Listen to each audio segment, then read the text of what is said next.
The FBI confiscates a cell phone from a Republican congressman. Hillary Clinton mocks Donald Trump on Twitter. We have electric vehicles that aren't even going to be sold under the Inflation Reduction Act, and milk is racist again. All that and more here on The Bald Brad Show.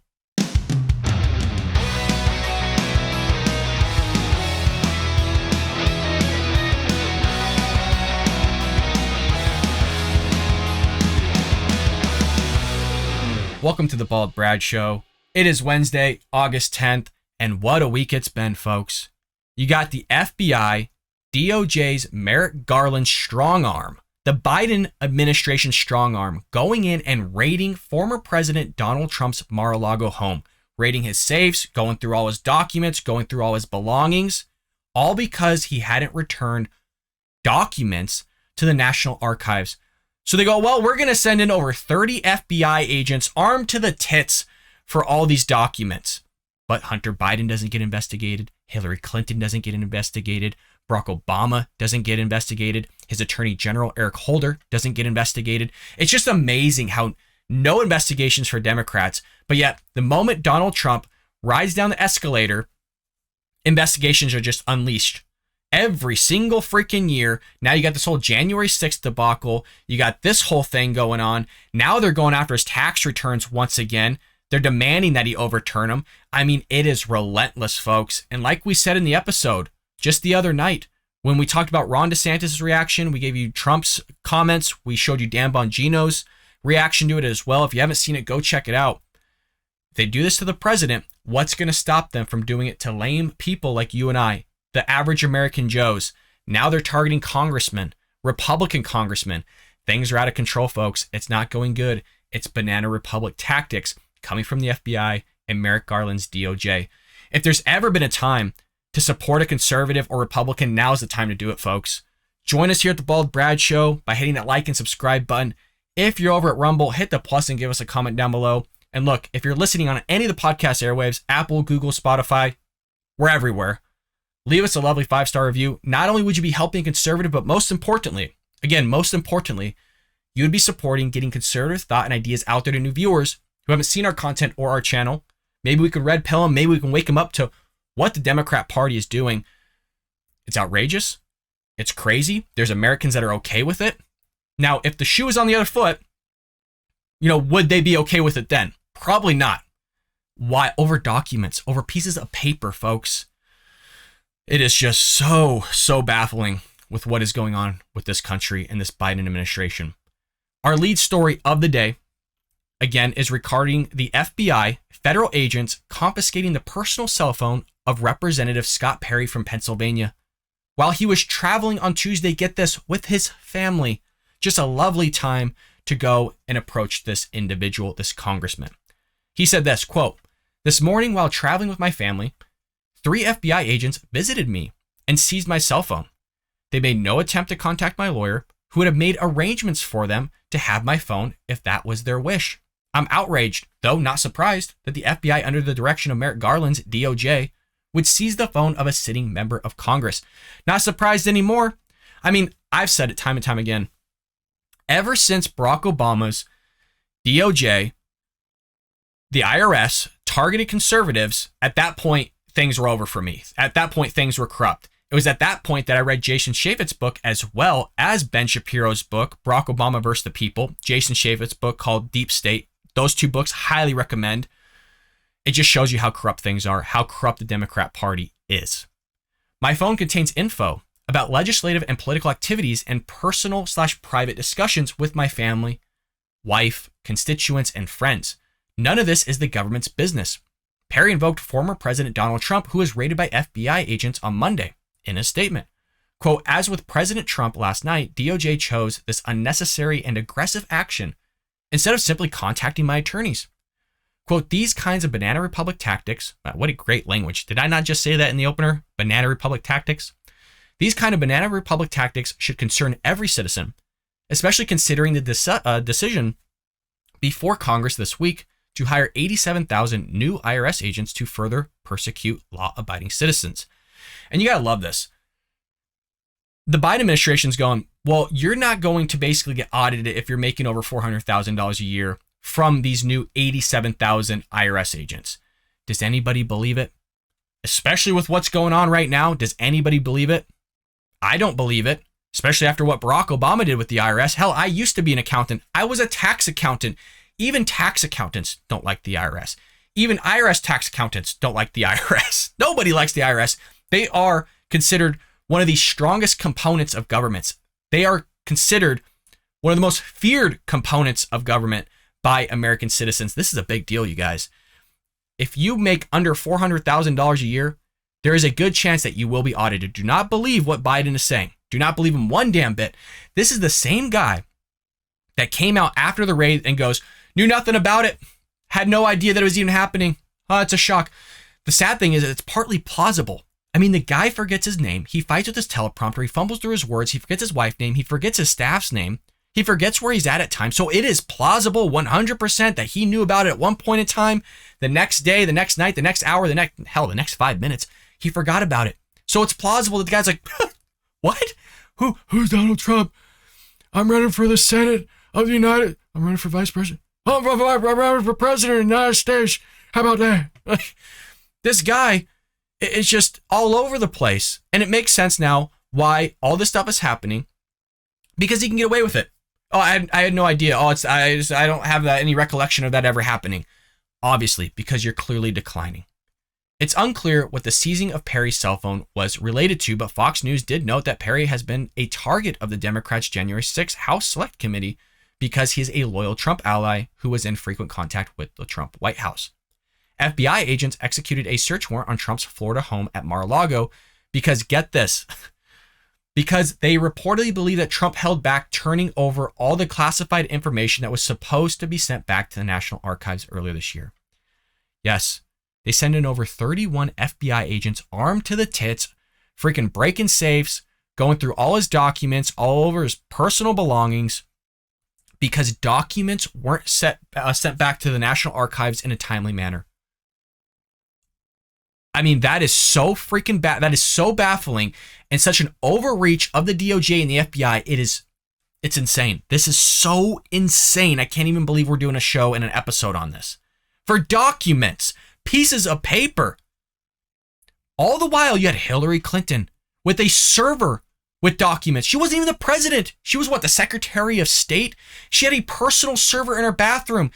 And there was no negligence that was found. It was just like, oh, I didn't know I could do that. Had no idea. Even though my husband was the president of the United States, even though I've freaking been in government for decades, had no idea. Didn't know I couldn't have a server in my, how'd it get scrubbed? How'd it get washed? No idea, no clue. All the while she's paying off Russians and doing all this other stuff. No investigation really. Just kind of let go, breeze through the way. You got Hunter Biden's laptop debacle. You literally have him on camera doing drugs, with prostitutes. You have these emails with Joe Biden. You have Joe Biden on voicemail. You got all this stuff. You had Barack Obama back in the day on camera talking about, maybe he can maneuver certain things in place when he gets elected as president, basically doing certain things beforehand that he shouldn't be doing. No investigations. Time and time again, Democrats get away with everything. And the second something small, so tiny comes up with conservatives, Republicans, Democrats unleash the power of the federal government. And I love how the messaging from the left is nowadays, you just want to give more power to the government. What? Really? As we're sitting here outraged about how much power the government has day in and day out and how we don't want to continue to give them more power because of things like this. And the Democrat Party is just exceeding that power by hiring 87,000 new IRS agents, but they're not going to audit you guys. You're supposed to believe them. You're supposed to trust your government. Screw history. Don't, screw United States history, and especially just screw world history. That you're not going to learn anything from that. Are you crazy about trusting your own government? Boy, what a time to be talking about removing your guns. What a time to be trying to push through, but did push through the House on limiting certain automatic firearms. What a time, because now the government's just going and raiding former presidents' homes. You don't need a firearm. Why the hell would you need a gun? Why would our government ever go usurpacious on us? Why would our government utilize their power for negative reasons? God, I can't even fathom. So weird, but that's how Democrats think. And I know there's a lot of people that have been commenting lately, I wish you would talk more kind of moderately, more kind of as an independent, because we think that you could sway a lot of independents or Democrats over the Republican aisle because you make some good points. I appreciate the compliment, but at the same time, we're hounding the progressive left, we're hounding the Democrat Party because, one, they're in office, they hold all three branches of governments, and look what they are doing. I have no problem, whoever the next president is, regardless of whether they're conservative, Republican, Democrat, Green, I don't care what the hell they are. If they do something stupid, we're going to call it out here on the Bald Brad Show. They're politicians. I'm not beholden to them. Donald Trump's not a god. He's done some idiotic things. I just didn't have a show when he was in office. We're starting here at the Bald Brad Show about a year and a half plus in. We're going after whoever we need to go after does idiotic things. If you do something stupid, you got to be called out for it. In the same way, there's going to be a time when I do something stupid and I look back and I hope that people can forgive me. But if I keep doing something stupid over and over and over again, then yeah, maybe there's a discussion about, hey, what's going on? Maybe we got to fix it. Let's try and do all these things. But if there's no trying to fix it from my end, then you're kind of at a loss. And that's where we're at with the Biden administration. Time and time again, the guy keeps fumbling. Time and time again, the guy keeps screwing up. Time and time again, he can't get things right. So at what point do we stop? Right? At what point do you just kind of give up on the guy? I gave up on him a long time ago. Hell, I gave up on the Democrat Party over a decade plus ago when I used to kind of lean more Democratic. Thank God I have a father figure in my life that was like, what the hell are you thinking, Brad? This is why you don't want to go that way. This is why you don't want more power in government. This is why you want limited government. This is why you don't want a lot of IRS agents. All the reasons, folks. It's baffling. It's crazy. And we're going to continue to hound what Democrats are doing and what they're doing wrong. More reason to like and subscribe so we can get this conservative thought and ideas out there to viewers. With that being said, speaking of Hillary Clinton, let's go into our next story of the day. Hillary Clinton sells but her emails merch. So remember that whole debacle about her emails that I was just talking about? She had the tenacity, and I mean, it is a major troll at the same time. She had the tenacity to try and push this merch on her Twitter feed after Donald Trump was raided in his Palm Beach, Florida home. Clinton, who for years faced allegations that she illegally mishandled classified documents on a private email server. Like I said, she took to Twitter to hawk but her emails hats and t-shirts after it was reported that the FBI raided, but was part of an investigation into former President Donald Trump's alleged mishandling of classified documents. This is what she said, quote, every but her emails hat or shirt sold helps Onward Together partners defend democracy, build a progressive bench, and fight for our values. Just saying. So major just poking the bear from Hillary Clinton. I was trying to figure out how can I give an analogy of what she did. I personally think what she did was negligent. I personally think she broke the law. I personally think she should be in jail for what she allegedly did. And I'm using that word allegedly very loosely. Now, the analogy I would use, although it is rough, I'm going to be right there with you. This is rough. Her doing this would be on par, in my mind, with O.J. Simpson taking to Twitter and talking about his whole debacle. He got away with it in the same way Hillary Clinton got away with what she did. I think they were both criminals in what they did. They had criminal behavior. I'll keep it at that. I'm trying to be careful with my language here. But I think you see the analogy regardless of how rough it was. While serving as Secretary of State in the Obama administration, Clinton caused controversy by using a private email server hosted at her New York residence for official government communications in potential violation of federal record-keeping law. She exchanged more than 60,000 emails on this private server, communicating with top aides including Cheryl Mills, Jake Sullivan, Cindy Blumenthal, amongst others. A 2016 FBI investigation into Clinton's email practices found that more than 100 emails stored on her private server contained classified information. Mind you, she's not the President of the United States, folks.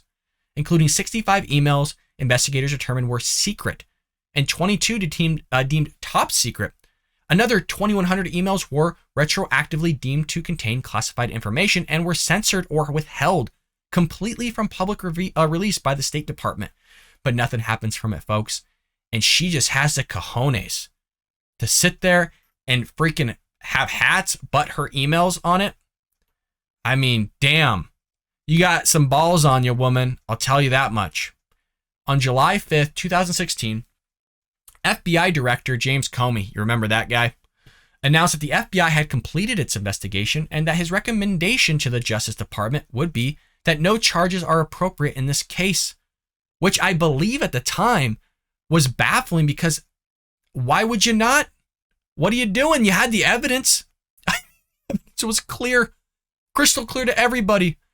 Quote, although there is evidence of potential violations of the statutes regarding the handling of classified information, our judgment is that no reasonable prosecutor would bring such a case. Oh, that didn't age too well, did it? He also characterized Clinton's handling of classified information as extremely careless.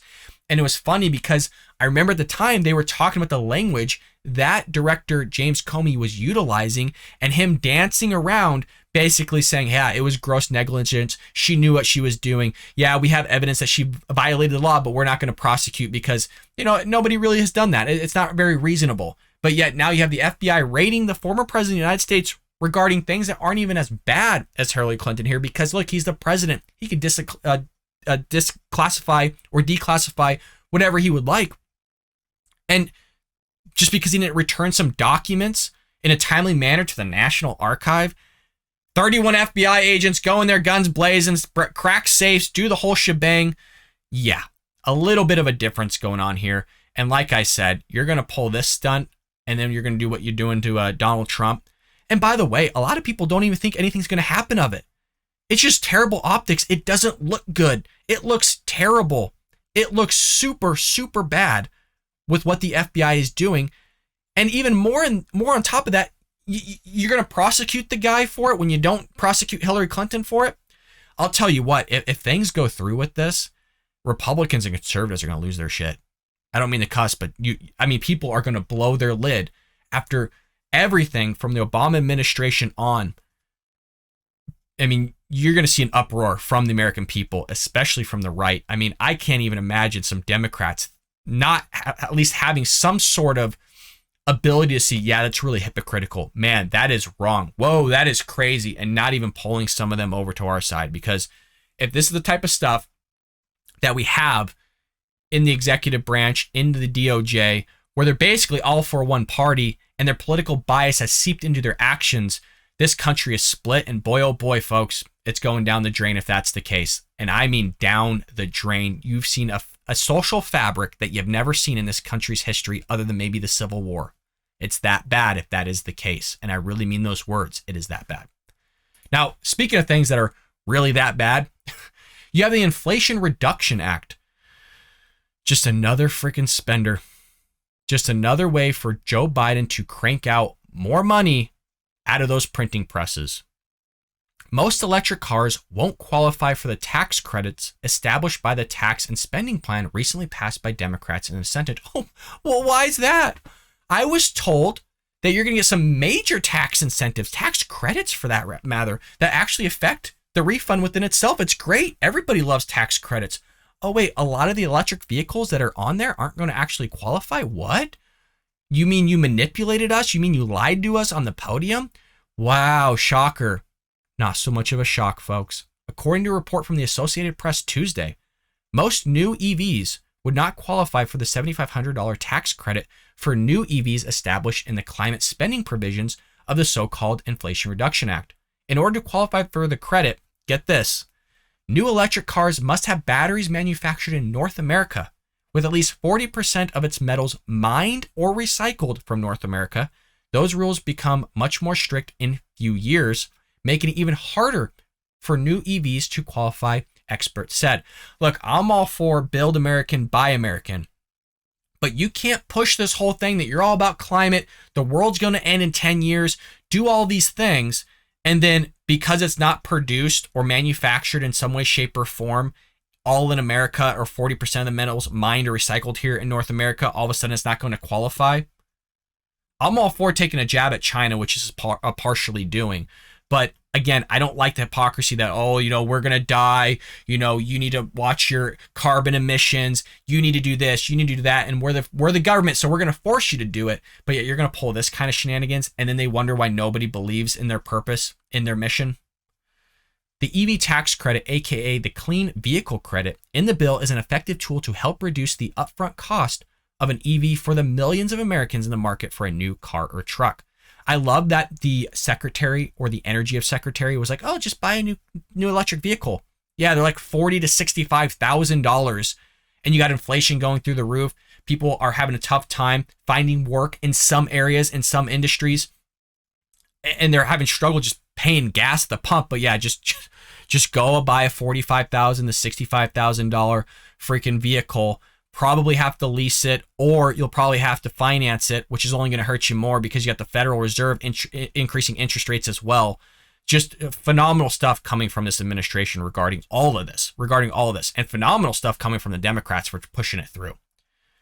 The president and CEO of automotive industry trade group Alliance of Automotive Innovation wrote in a blog post Friday ahead of the Senate vote. But as currently written, the material component and assembly requirements in a clean vehicle credit will immediately reduce by a lot the number of qualifying electric vehicles available for consumers who purchase, or for the tax credit, who had purchased it or would be able to purchase it. Here's what I mean. There are 72 EV models currently available for purchase in the United States, including battery, plug-in hybrid, and fuel cell electric vehicles. While 75% of those EVs would immediately become ineligible when the bill passes, and none of them would qualify for the full credit when adding source requirements go into effect. In nutshell, is basically zero. The 7,500 credit might exist on paper, but no vehicles will qualify for this purchase incentive over the next few years.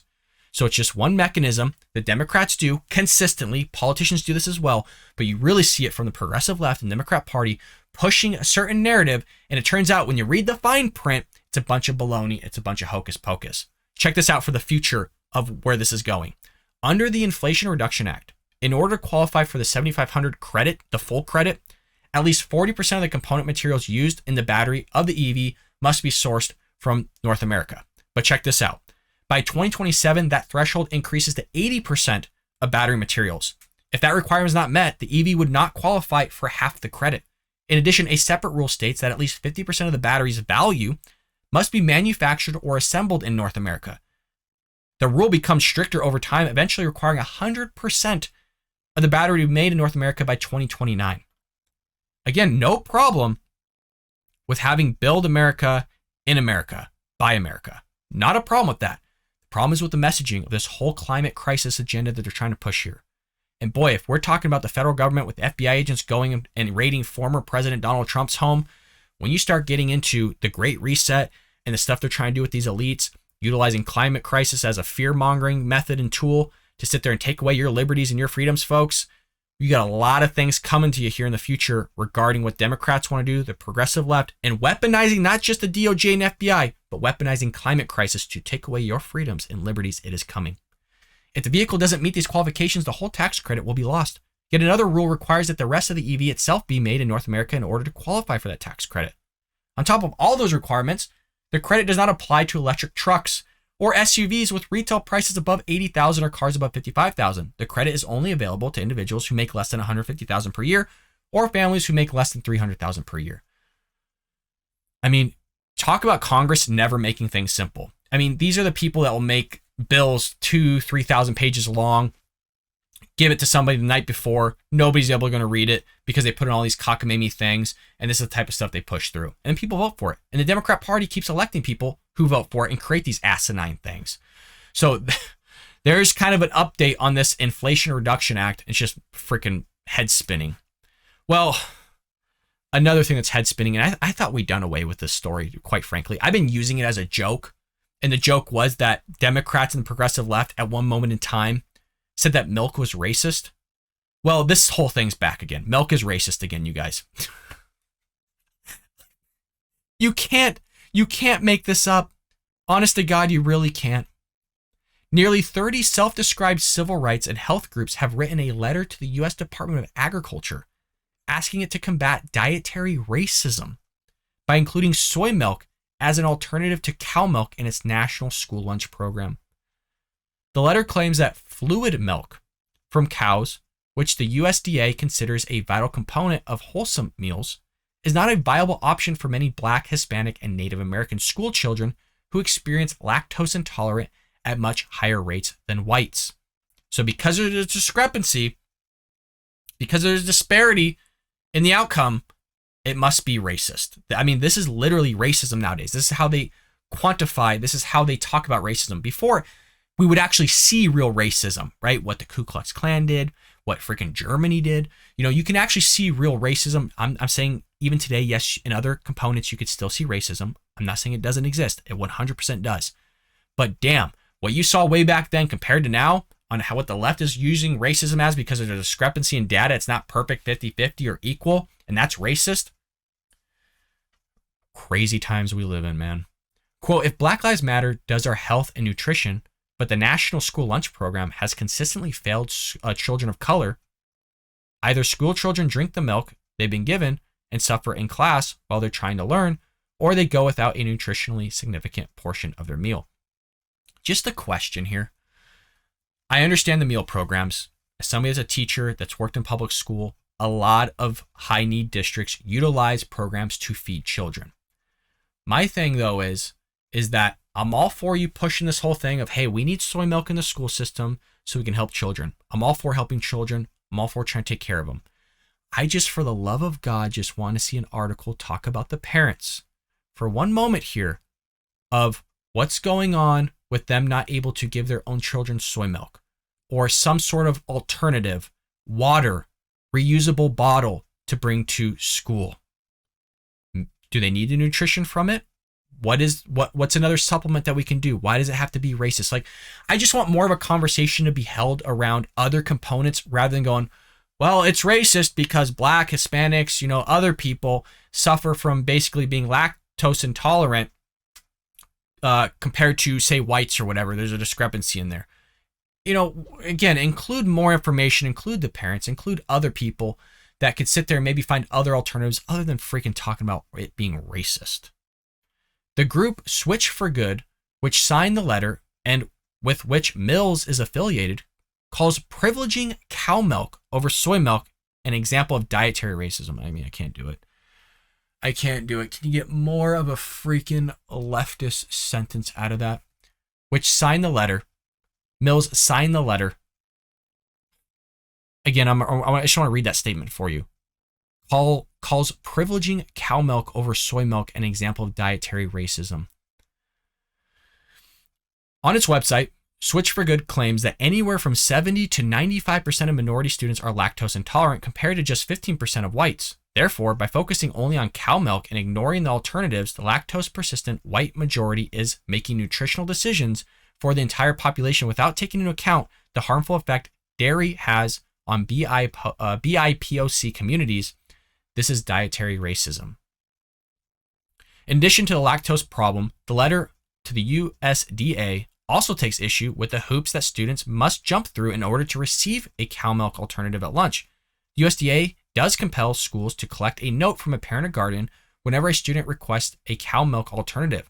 It also states that a note from a medical professional may be used to support a fluid milk substitution from a non-disability reason, though such a note is not required. It is patently discriminatory to require a doctor's note for a nearly ubiquitous condition. Black, Native American, Asian, and Latino kids are being pushed for their race and heritage. I like to point out that if you need a doctor's note to get this product, at no point does they throw in white people in here. I mean, white people have issues as well, right? I mean, thus they would need to get this doctor note as well, but they just leave it out. And I just want to point it out because there's a bias that's within that whole aspect of, well, it's only Black and Native American and Asian and Latino kids that need to get these doctor notes. In a nutshell, it's basically what they're saying by not including white people. According to The Hill, 30 million children depend on the NSLP. The letter signifies and basically signs further claim that a disproportionate number of those students are racial minorities.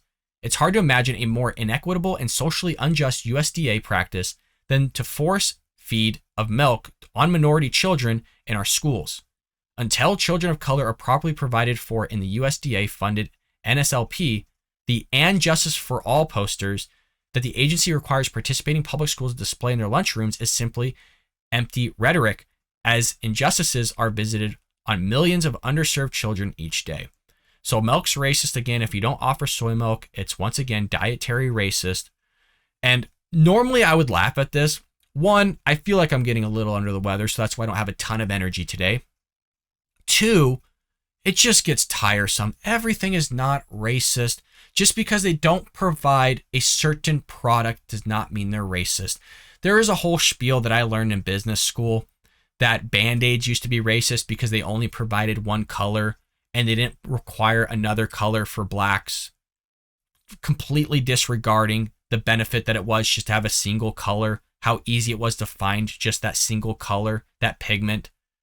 But they're not going to go into all those details, the business's practices, the manufacturing component, meeting a greater market.